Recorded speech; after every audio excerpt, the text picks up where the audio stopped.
इसीलिए लग जाता है इन कामनाओं का नाश करने में। सच्ची मानिए, यदि विवेक पूर्वक आश्रित हो जाओ तो ये कामनाएं भी नष्ट हो जाएंगी, क्योंकि ऐसा घेरा कृपा सिंधु प्रभु कर देंगे कि आप विषय सेवन कर ही नहीं पाएंगे। जैसे छोटा बच्चा संसार की किसी वस्तु को चाहने लगता है तो माँ उसको झटक देती है, उसको भय दिखाती, नहीं ये नहीं खाना, ये नहीं देखना। ऐसे मेरे प्रभु हैं। हम लोगों का स्वभाव उनके ज्ञान समुद्र के आगे छोटे बच्चे जैसा है। जैसे बच्चे खिलौनों में आकर्षित होते हैं, ऐसे माया के रचे हुए विविध खिलौनों में पूरा का पूरा जीवन बर्बाद कर देते हैं। कोई बड़े भाग्यशाली होते हैं जो इन खिलौनों से खेलना बंद करके रोना शुरू कर देते हैं कि अब मुझे खेल नहीं, अब मुझे अपनी मां की गोद चाहिए। वो बच्चा जैसे रोता है, ऐसे रुरुदु सुस्वरम राजन कृष्ण दर्शन लालसा।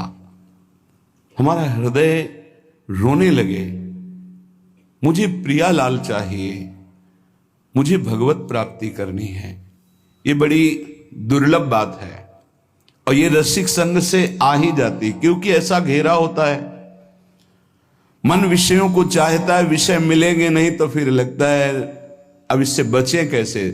तो राधा वल्लभ श्री हरिवंश ये बचने का सिद्ध उपाय है। राधा वल्लभ भजत भज भली भली सब होय। कोई भी चित्त वृत्ति आपको फंसा नहीं पाएगी, सब भला होगा।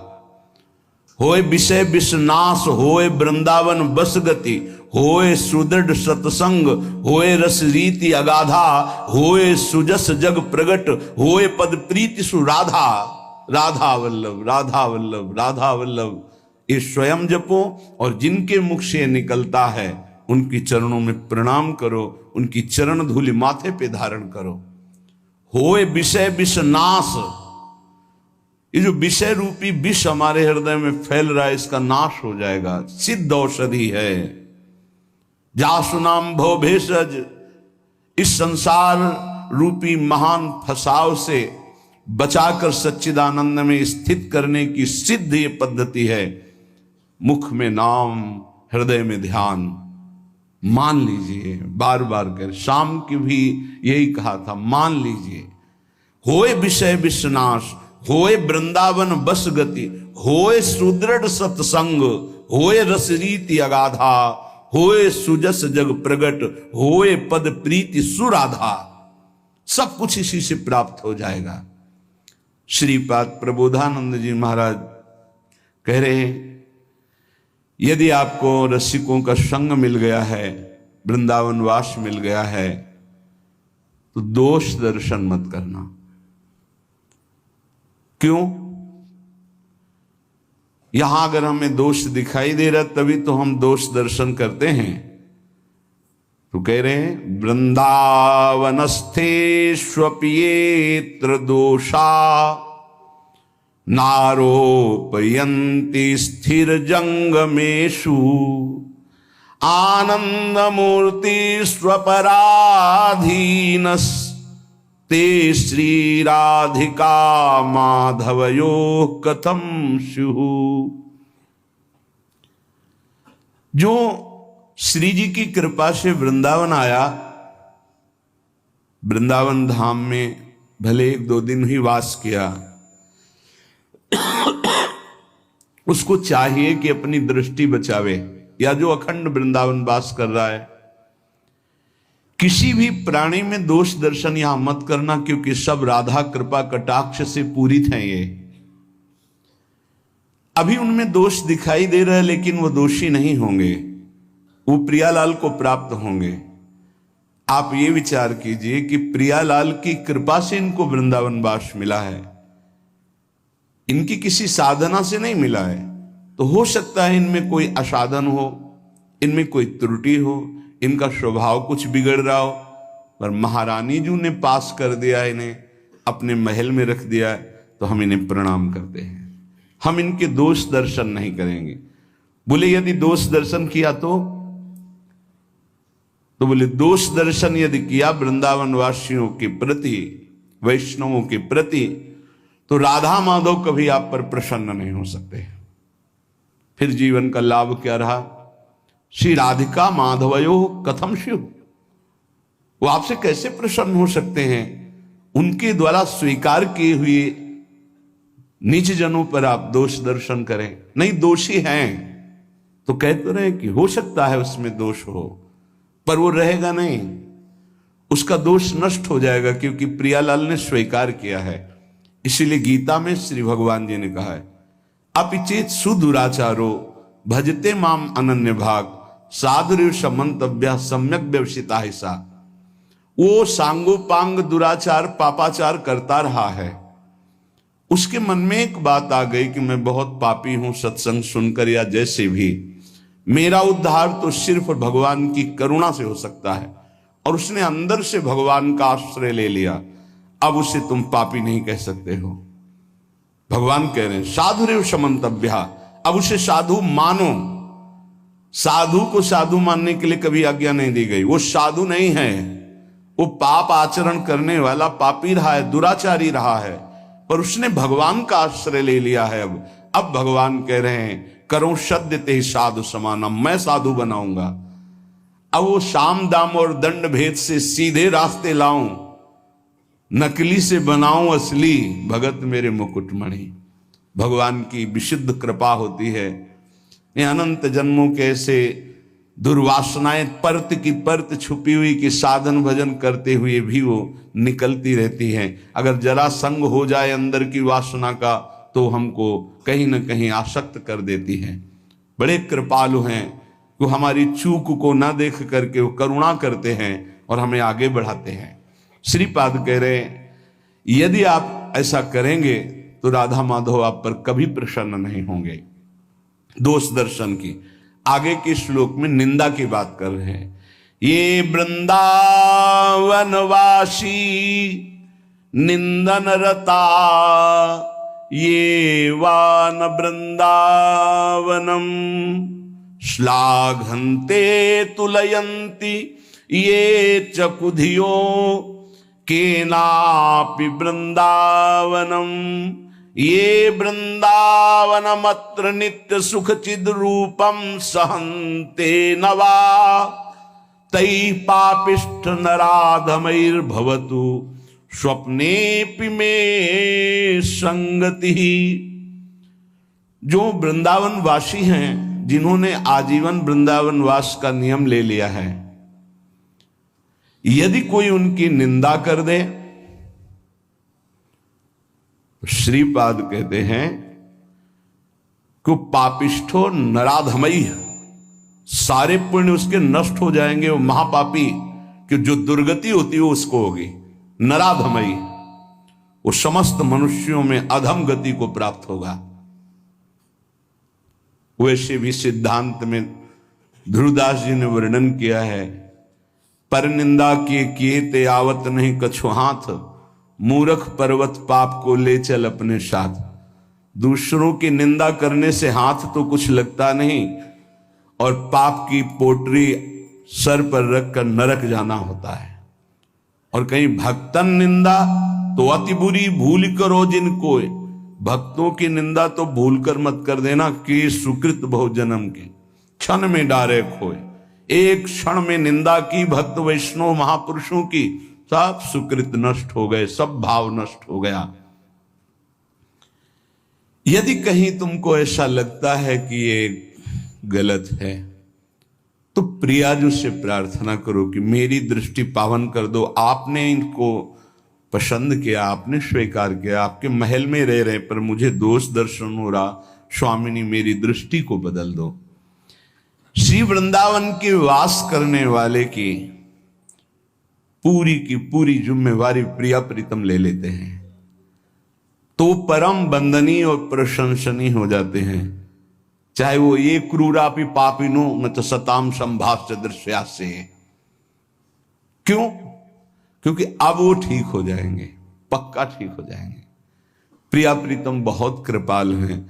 अगर कोई भी शास्त्रों को, भक्तों की महिमा को पढ़ के देखो तो दो चार की बात नहीं कहते, प्रायः ऐसे रहे जो माया में बहुत ही भ्रमित थे और सत्संग के द्वारा संत साधु महात्माओं की कृपा के द्वारा वो ब्रह्म ऋषि बन गए, वो महापुरुष बन गए भगवान की आराधना करके। तो ऐसा नहीं है कि कोई गलत है तो उसको परम पद नहीं मिल सकता, नहीं, वो गलती का सुधार हो सकता है। प्रिया प्रीतम की शरण में है, सुधार हो जाएगा। बहुत जन्मों का बिगड़ा से हो रहा है, तो किसी की स्थिति में जब तक अपनी स्थिति नहीं मिलाओगे तब तक स्थिति का पता नहीं चलेगा। तो ये तो तुम्हें पता है नहीं कि अंतःकरण तदात्म किया, उसकी स्थिति में पहुंचे और बात जान ली। तुम तो केवल देह भाव में स्थित हो, तो देह भाव के अनुसार यदि किसी वैष्णव की, किसी भगत की, किसी बाहरी चेष्टा पर, बड़े बड़े महापुरुषों की बड़े विचित्र लीलाएं होती, उनको समझ पाना बड़ा कठिन है। सत्संग हो रहा है, बीच सत्संग में सत्संग को रोक दिया श्री रामकृष्ण परमहंस जी, और लाओ वो ये पकोड़ा। विवेकानंद जी ने प्रार्थना की कि प्रभु सत्संग में बीच में कई लोगों की श्रद्धा बिगड़ सकती है, ऐसे भाव में उनकी, तो उन्होंने कहा कि शरीर रजोगुण से चलता है, यदि रजोगुण न धारण करे तो अभी शरीर छूट जाए। जिस दिन मैं ना मांगू उस दिन जान जाना कि शरीर छूट जाएगा। एक दिन ऐसा ही हुआ, कुछ नहीं मांगा, सबको भय लग गया और शरीर पूरा हो गया। महापुरुषों की क्या लीलाएं हैं, अपने समझ के बाहर हैं। अपने को तो सिर्फ अपने हृदय को देखना है। और श्री वृंदावन की तुलना, समानता अगर कोई इस भौम में किसी परम धाम से करे तो वो सच्चिदानंद मयत्व महाप्रेम में वृंदावन धाम की अवहेलना करता है। जैसे कोई आते हैं बाहर से, बोले हम जान रहे थे वृंदावन ही है। किसी भी पवित्र स्थान को लेकर वृंदावन की समानता में सिर्फ वृंदावन है। बोलो त्रिभुवन में ऐसा कौन सा स्थान है जहां इतने ठाकुर विराजमान हो, इतने शालिग्राम भगवान विराजमान हो, इतने श्रीमद् भागवत विराजमान हो, इतने महाभागवत भक्त विराजमान हो, इतनी जगह अखंड नाम कीर्तन होता हो, इतनी जगह हजारों वैष्णव नाम जप कर रहे हो। ये तो बाहरी बात हुई, और अंतर में जितने सिद्धाचार्य महापुरुष सब यहीं विराजमान है। स्वयं प्रिया प्रीतम यहां विराजमान है। दिव्य लीलाएं उनकी निरंतर यहां चल रही। यहां की समानता सिर्फ वृंदावन ही कर सकता है। वृंदावन की समानता सिर्फ वृंदावन, प्रिया प्रीतम की समानता सिर्फ प्रिया प्रीतम, दूसरा कोई नहीं, अद्वितीय है। आगे की बात साधक के लिए कह रहे हैं। पहले में कहा दोष दर्शन नहीं करना, दूसरे में कहा निंदा नहीं करना। यदि निंदा करोगे तो पापिष्ठ नराधम दुर्गति को प्राप्त होगे, पक्की बात है। कई ऐसे साधक आते हैं कि हमारा सब कुछ लुट गया, पता नहीं क्यों भजन नहीं हो रहा। आपने कोई वैष्णव अपराध किया है।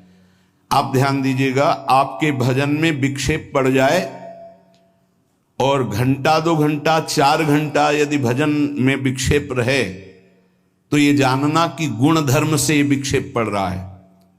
रजोगुण तमोगुण आ गया है इसलिए विक्षेप पड़ रहा है। इसमें कोई चिंता की बात नहीं, गुण धर्म का परिवर्तन होगा, फिर सही भजन होने लगेगा। कबहू तो थोरो भजन कबहू होत विशाल, मन को धीरज छुटे नहीं, गायन दूजी चाल। दूसरा, यदि 2 दिन 3 दिन आपका भजन में रुचि नहीं लग रही तो जान लीजिए भोजन का दोष हो गया है। कोई ऐसा भोजन जो अधर्म की कमाई का है वो आपको विक्षेप पहुंचा रहा है, वो 2-3 दिन में जलकर समाप्त हो जाएगा, क्योंकि आप भजन की चेष्टा कर रहे हैं, आपके अंदर पश्चाताप होगा, क्या बात है भजन क्यों नहीं हो रहा।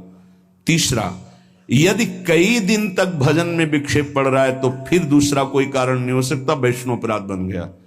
कोई न कोई वैष्णव अपराध बन गया, उसको खोजिए और तत्काल क्षमा याचना कीजिए, नहीं तो ये लंबा खिंचता ही चला जाएगा जब तक प्रायश्चित नहीं होगा। ये वैष्णव अपराध भजन को रोक देता है, भजन की वृत्ति ही नहीं उदय होने देता है, इसलिए सावधान। तीसरा, जो भजन में लगे हुए उपासक हैं, असह्य बहु दुर्वचो यदि वदन्ति साक्षात स्त्रियम बलादपहरन्ति चेत प्रिय सुतादिकम घृणन्ति वा धनाद्यपि च जीवनम यदि हरन्ति वृंदावन स्थितास्तदपि ते प्रिया मम भवन्ति वन्द्याः सदा। ये निष्ठाएं कलयुग में नहीं हो सकती जैसी श्रीपाद वर्णन कर रहे हैं।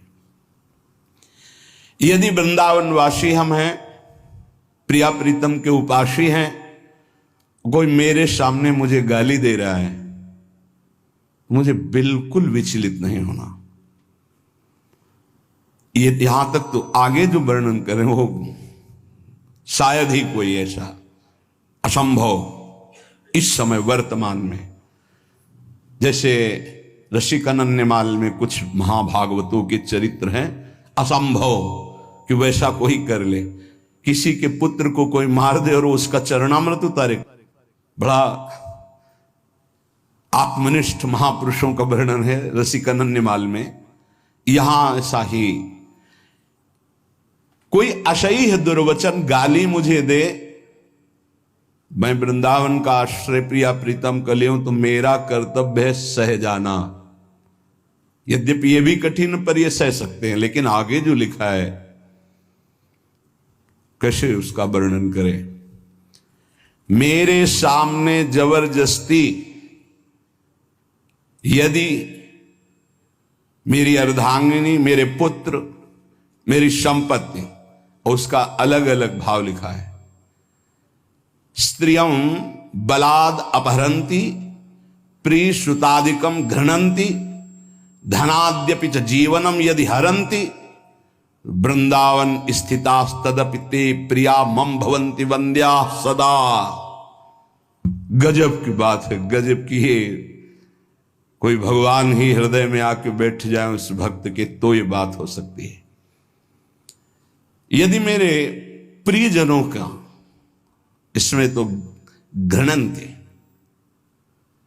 अंग भंग कर देना, मारना पीटना, तो भी मैं जो प्रिया प्रीतम का उपासी है, वृंदावन का आश्रय लिए वैष्णव है, मैं हाथ नहीं उठाऊंगा, मैं दुर्वचन नहीं बोलूंगा। धन, पत्नी, पुत्र आदि के साथ अभद्र व्यवहार कर रहा है, मैं उस पर हाथ नहीं उठाऊंगा, मैं उसको दंड नहीं दूंगा, मैं दुर्वचन नहीं करूंगा। तो क्या ये मेरे प्रियाजू का जन है, ये वृंदावन का आश्रित है। ते प्रिया मम भवन्ति वन्द्याः, मैं सर ही झुकाऊंगा, वंदना ही। ये बहुत कठिन बात है नहीं, ये इतनी बड़ी स्थिति ऐसा रसिकानन्यमाल में कई भक्तों के चरित्रों में पाया गया है। गजब की निष्ठा। ये निष्ठा तो केवल नाथ सकल संपदा तुम्हारी, मैं सेवक समेत सतनारी, पूरी दृढ़ निष्ठा। श्रीपाद कह रहे हैं कि ऐसे को श्यामा श्याम की प्राप्ति के लिए कोई अन्य उपाय करने की जरूरत नहीं, स्वयं श्यामा श्याम वर्ण कर लेते हैं।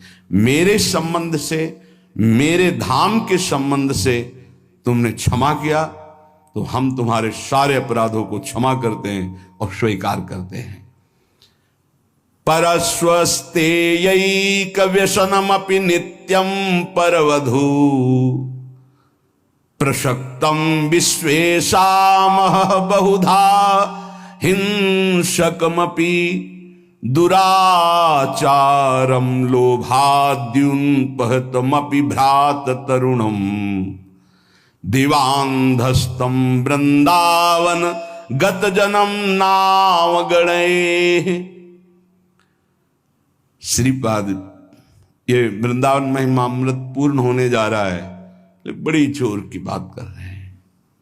ये बहुत ऊंची कोटि की निष्ठाएं हैं। देखो, बहुत सावधान रहना। महापुरुषों की आखिरी बातों को समझ पाने के लिए बहुत उत्तम स्थिति होनी चाहिए। बहुत विचित्र बात है। पीछे से इस श्लोक का अर्थ करते हैं कि जिसने अखंड श्री वृंदावन का वास स्वीकार कर लिया और शरणागत हो गया वैष्णव पद्धति से, वो अभी उगता हुआ सूर्य है, अभी प्रकाश नहीं हुआ, बस उगने वाला है। इसलिए तुम कहीं भूल न कर देना उसके साथ। अगर वो तुम्हें दिखाई दे रहा है कि कुछ अपहरण कर रहा है आपका, इसमें तो बहुत विचित्र ढंग से वर्णन किया है। वो सब की क्षमता नहीं, इसलिए उसकी व्याख्या नहीं करते हैं। क्योंकि अगर बुद्धि उस स्थिति में नहीं है तो लगेगा महापुरुष ऐसा क्यों बोल रहे हैं। क्योंकि साधारण धर्म का पालन करने वाला भागवत धर्म को नहीं जानता, और भागवत धर्म में स्थित प्रेम धर्म को नहीं, और जो प्रेम धर्म में स्थित है वो साधारण धर्म को भी जानता है, भागवत धर्म को भी जानता है, प्रेम धर्म को भी जानता है। ये प्रेम धर्म में स्थित महापुरुष हैं जो पूर्ण भगवद आश्रित है। ऐसे ही महापुरुषों ने भगवान को दिखा दिया है कि ये जीवन आपका है, ये जीवन आपका है। आरा चलवा दिया भगवान ने तो आह नहीं निकली। ये 22 बाजारों में मार कोड़े खाल खींच ली गई, हरि बोल के सिवा एक शब्द नहीं निकला। ये उच्च कोटि के कारक महापुरुष हैं। अपने लोग सुनकर भयभीत हो जाएंगे कि ऐसी क्या, बहुत इसका कैसे अर्थ करें। इसकी स्थिति तो दिव्य महापुरुषों की जब तक स्थिति नहीं होगी तब तक इन शब्दों को नहीं समझ पाओगे जो इसमें। उदित बाल सूर्य समस्त अंधकार का जैसे नाश कर देता है, ऐसे प्रिया प्रीतम की शरणागति में है, वृंदावन वासी है। अब उदय होने वाला है उसके ऊपर ज्ञान प्रकाश, प्रेम प्रकाश। अब उसको आप निंदनीय मत समझिए, किसी समय कृपा हो जाएगी और वो महापुरुषों की वंदनीय स्थिति को प्राप्त हो जाएगा, क्योंकि श्यामा श्याम का है। जैसे बहुत रफ्तार से गाड़ी चल रही है, उसको एकदम ब्रेक मारो तो भी घसीट ही जाएगी। ऐसे ही शरणागति का कुछ होता है। बहुत जन्मों से रफ्तार से गाड़ी भोगों में चल रही है, ब्रेक मारते मारते वो फिसल ही जाता है। जैसे एक बहुत 100-200 वर्ष का पुराना वृक्ष आंधी से जड़ से उखड़ जाए तो महीनों हरा भरा दूर से दिखाई देता है, यद्यपि उसकी जड़ खत्म हो गई। ऐसे शरणागत श्यामा श्याम का हुआ तो यद्यपि संसार बंधन खत्म हो चुका है, पर काफी दिन तक आपको दिखाई दे सकता है कि संसारी है, इसमें कुछ लक्षण संसारी है। वो तुम्हारा सर्वस्व अपहरण करने वाला हो। अब आगे तो कितनी बड़ी बात है, बहुत बड़ी बातें लिख रहे हैं महापुरुष हैं। नित्यम परवधु प्रशक्तम विशेषा महाबहुधा हिंसक मपि दुराचारम लोभाद्युन पहत मपि भ्रात तरुणम। पर वृंदावन गत जन्म नवागणे।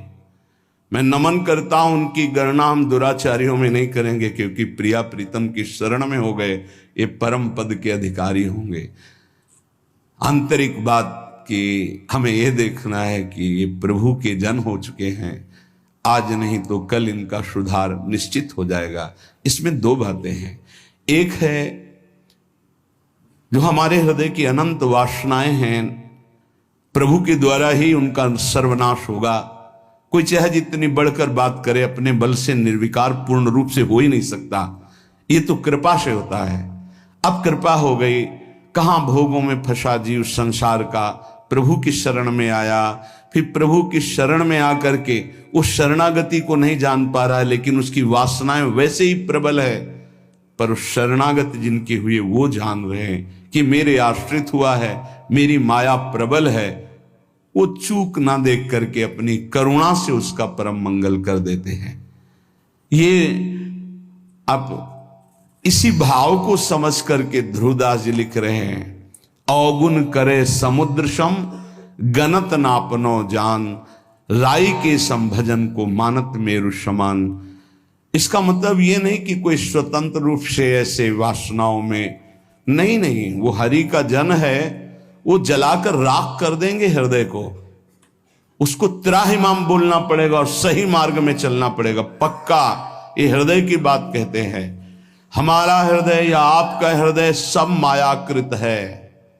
अगर माया से मुक्त हो रहा है तो केवल उनकी कृपा से हो रहा है, नहीं किसी की कोई बस नहीं। शिव विरंचिका मोहई को है बपुरान, अस जिय जानि भजी मायापति भगवान।